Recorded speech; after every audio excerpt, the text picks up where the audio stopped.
Top quality और consistent performance के लिए सिर्फ सिल्वर पंप्स। टॉप क्वालिटी और कंसिस्टेंट परफॉर्मेंस के लिए सिर्फ सिल्वर पंप्स, नाम याद रखना। काश्मीरमधील पहलगाममध्ये झालेल्या दहशतवादीच्या भ्याड हल्ल्यामध्ये 26 जणांचा मृत्यू झाला होता व त्यानंतर पर्यटकांमध्ये मोठ्या प्रमाणात भीतीचे वातावरण आहे। मी सध्या उभा आहे कल्याणमधील देशपांडे ट्रॅव्हल्स एजन्सीमध्ये। आपण पाहू शकता या ठिकाणी 6 महिन्या अगोदर काश्मीरमध्ये फिरण्यासाठी व पाहण्यासाठी जाणाऱ्या पर्यटकांची मोठ्या प्रमाणात बुकिंग सुरू असते।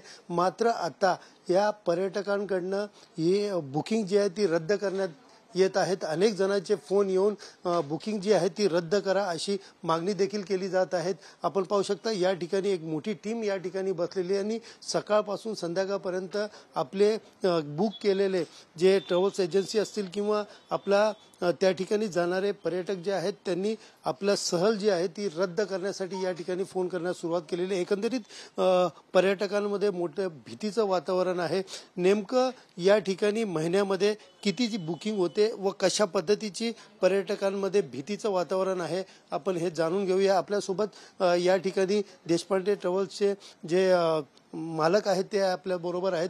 सर, काय सांगाल, आपल्या एजन्सीमध्ये प्रत्येक महिन्यात किती बुकिंग यायची आणि आता सध्या आपण किती जणांची टीम या ठिकाणी लावलेली आहे आणि रद्द करण्यासाठी जे त्यांची सहल आहे ती रद्द करण्यासाठी किती फोन येतात दिवसात? आता गेल्या 1 महिन्यापासून आमची काश्मीर टूर चालू आहे। जेव्हा हल्ला झाला तेव्हा पण आमचा जो ग्रुप होता तिकडे आपला ग्रुप चालू होता। आपले पर्यटक खूप सुखरूप तिकडे होते आणि आता तेही आज त्यांचा पूर्ण टूर कंप्लीट करून येत आहेत। पण हे जे येणारे जे टूर आहेत, येणाऱ्या महिन्यामध्ये जे काश्मीरचे जे टूर आहे ते लोकांच्या कॅन्सलेशनसाठी त्यांचे कॉल येत आहेत। पण आम्ही पण त्यांना समजवण्याचा प्रयत्न करतोय की येणाऱ्या काही दिवसांमध्ये गव्हर्नमेंट काय सोल्युशन काढते त्याच्यावरती आम्ही त्यांना पुढे सांगू त्यांना। पण आमचं तर सगळ्यांना प्रोत्साहन असतं की अशा सगळ्या जागा बघायला पाहिजे।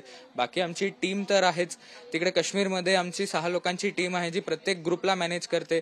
इकडे पण आपले जे कॅन्सलेशन्स आहेत त्यांना समजवण्यासाठी, लोकांना प्रोत्साहन देण्यासाठी आणि त्यांना सांगण्यासाठी की जरा काही दिवसांसाठी थांबावं, कारण आम्हाला पूर्ण आशा आहे की इंडियन गव्हर्नमेंट काहीतरी करेल तिकडचं पर्यटन करण्यासाठी। कारण काश्मीरचं जे पूर्ण जे भाग आहे ते पर्यटनावरतीच जगतंय आणि त्या कारणामुळे त्यांचा पण काही ना काहीतरी, जसं मी तुम्हाला सांगतोय की पर्यटनचा हा जो भाग आहे तो दोन्ही साईडनी आहे की इथून आम्ही जो जाणारे बुकिंग घेतोय तिकडे जाण्यासाठी त्यांचा पण जो काही प्रोत्साहन भेटतो, त्यांचा पण जे काही आम्हाला मदत भेटते, त्यानंतर लोकांना तिकडे गेल्यावर फिरायला वगैरे ते सगळं बघायला मजा येते।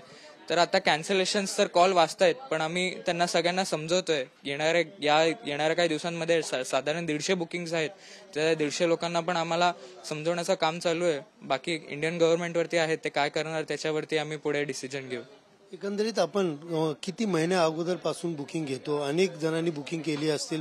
किती महिन्यापासून, म्हणजे काही 2 ते 3 महिन्यापासून बुकिंग करत होते, काही 6 महिन्यापूर्वी करत होते। या महिन्यात किती जणांनी बुकिंग केली होती, किती जण जाऊन आले आणि कितीने आतापर्यंत तिकडे जाण्याचा प्लॅन रद्द केला?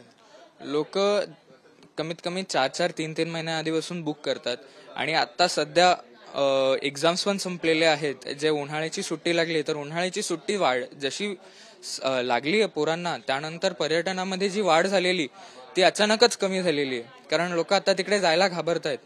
तर आता तेच आम्ही जे सुट्ट्या लागल्यानंतर त्यांना कसं समजायचं की आता आपण तिकडे जाऊ शकतो, किंवा अजून काही विभाग आहे डोंगराळ विभाग तिकडे त्यांना आपण ते, जसं की शिमला आहे, चारधाम यात्रा जी आता पुढच्या महिन्यामध्ये अक्षय तृतीयानंतर चालू होईल, तिकडे पण लोकांना जाण्यासाठी प्रोत्साहन करतोय।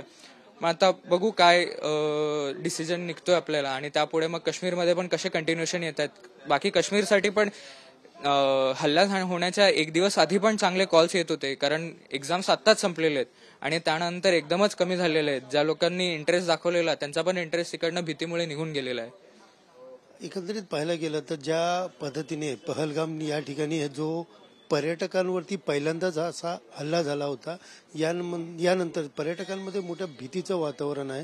तर त्या पहलगामसह आजूबाजू काश्मीर आणि आजूबाजूचे जे देश आहेत किंवा आजूबाजूचे राज्य आहेत त्या ठिकाणी मोठे पर्यटक जात होते, त्याच्यावरती याचा इफेक्ट पडला आहे?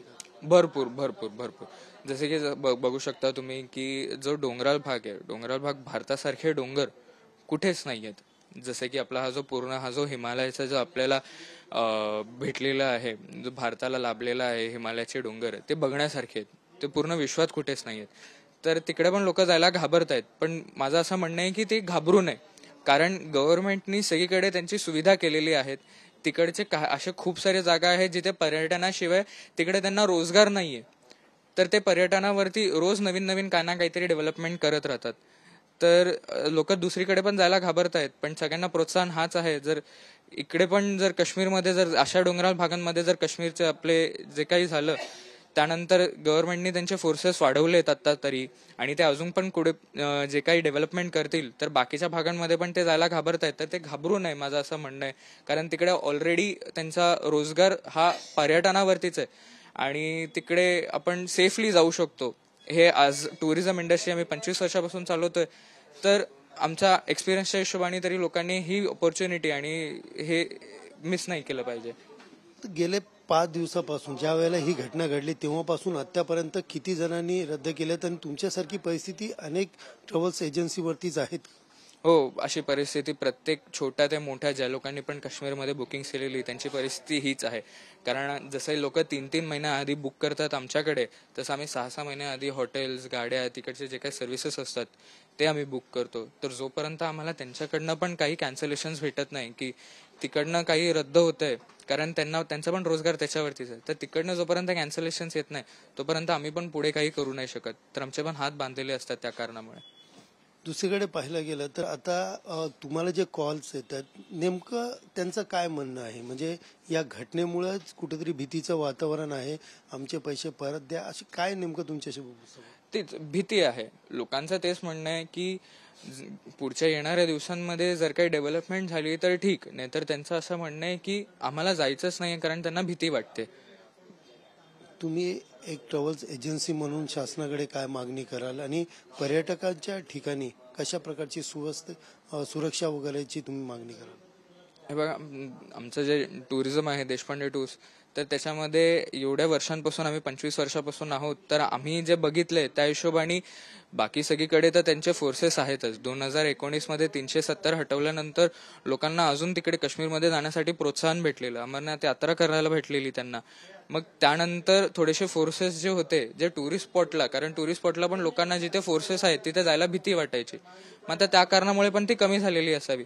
पण आता तिकडे ती वाढवावी गव्हर्नमेंटनी. तिकडे जी फोर्सेस आहेत किंवा जी काही सिक्युरिटी फोर्सेस आहेत काश्मीरमध्ये आणि अशा सगळ्या डोंगराळ भागांमध्ये, तिकडेच नाही तर कुठेही जिथे डोंगराळ भाग आहे तिकडे आपले फोर्सेस असतातच असतात. तिकडे अजून थोडेसे त्यांनी मेजर्स घ्यावे की जिथे त्यांना डोंगरांमध्ये लोकांना ट्रॅव्हल करायला सेफ्टी भेटेल. एकंदरीत पाहायला गेलं तर कुठेतरी सुरक्षा ही अजूनपर्यंत त्या ठिकाणी वाढवावी अशी मागणी जी आहे ट्रॅव्हल एजन्सीकडनं केली जात आहे. कॅमेरा पर्सन गणेश रहाटेसह सुनील जाधव, TV9 मराठी, कल्याण.